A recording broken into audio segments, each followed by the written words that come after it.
Welcome back to KPsKINGDOM, cooking with KP, and today we're going to be making some chicken Parma burgers. Yeah, let's just take a pub classic and mess with it a little bit. Alright, let's get on with it. It's pretty easy to do. 500 grams worth of chicken breast. This is a nice big pterodactyl style chicken breast. And I'm just going to get a filling knife and just slice these into nice little thin pieces. Pretty simple and pretty easy to do. So we're just going to cut along the breast just like that. We're going to make these around about anywhere sort of between 5 to 10 millimeters thick. Alright, so just keep working it through just like that, and we're going to season that up with a couple of Italian herbs, some salt and some pepper. Alright, we've got some beaten egg, and you can see my little tip here. Just use a little bamboo skewer to pick up the chicken, put that into the egg, and then we can put that straight into our breadcrumb. And I'm just going to crumb these little schnitzels up just like this. And using that chicken skewer, it's a great little tip. Stops you getting all your fingers all eggy and breadcrumby and messy and all the rest of it. It takes a little bit of practice every now and then, but you'll get the gist of it.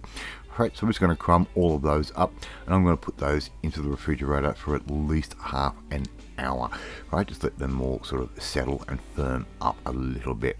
Right, pretty simple. If you don't want to make your own chicken schnitzel, just go and buy chicken schnitzel from the store. Cook them as per the instructions, which is like in the oven for 20 minutes or something. But we're going to shallow fry these. We're going to I've actually got my oil a little bit hot this time around. We're just going to cook these at a sort of medium heat, and I'm going to stagger the cooking of these. I'll put one in for a little bit, and then I'll put the second one in, and we'll just work our way through in a staggered type of fashion. These are not going to take very long at all to cook, probably around about sort of 3 to 4 minutes ish. Alright, so we're going to look for a nice golden colour like that. Right, on the first side. The first side we're going to cook through, and then we'll flip them for about another sort of minute 20 or so. So just cook all your chicken schnitzels off like that. I do have plenty of schnitzel recipes and fried chicken recipes on the channel, so if you want to learn how to do those, you can always go back and have a quick look. But look, these chicken schnitzels, they're going to take you maybe 15 minutes to make from scratch, and there's no preservatives or whatever. Alright, so they're done. We're going to set those aside. 400 grams worth of crushed tomatoes. Put that into your food processor. Okay, just like that. And we're just going to blitz that off for about 30-40 seconds or so. And we've made our own homemade passata. Just a real basic, simple passata. Right, we're going to put that into a pan. Right, just like that. And as you can see at the moment, that is all very, very thin, very runny, and that is not going to work for where we're going to go with this dish. Alright, so I've got some heat slowly happening on that, and as you can see, that's cooked off a little bit. I'm going to enrichen it with 2 tablespoons worth of tomato paste concentrate. Yep, just using the little sachet. It works absolutely perfectly for this sort of thing. Alright, make sure we get our concentrate in there. I'm going to give that a little bit of a stir from time to time, and just let that thicken up. We want a very, very thick and rich tomato sauce.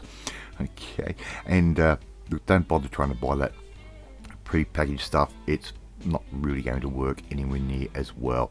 Alright, so we're just going to keep stirring and reducing, and before you know it, we're going to end up with the most perfect topping for our little Parma burgers. Alright, and look, it depends on where you're from, whether you want to call it a Parmy or a Parma. I'm going to call it a Parma. Look at our sauce, nice and thick. That will also work great on pizza or focaccia. Alright, I'm pretty happy with that.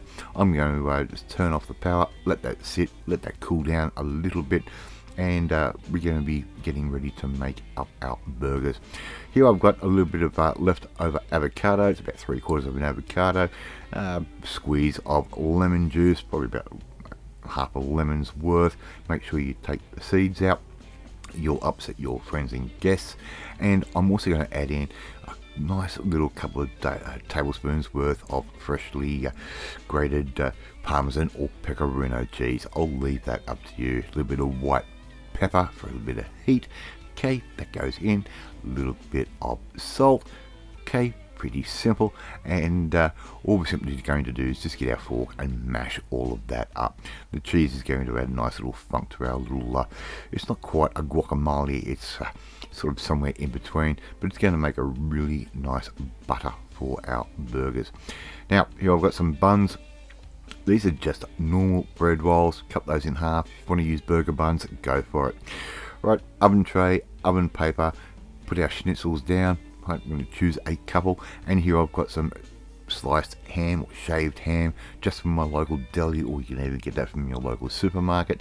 Load up as much or little as you like. Okay, and I'm going to add in a couple of slices of tasty cheese. Alright, and if you want to use a mozzarella, by all means you certainly can. I'm going for really nice, strong, sharp flavours. We're now going to spoon over some of our tomato sauce that we've just made. As you can see, that is nice and thick. That's exactly what we want for the beautiful little burgers that we are creating.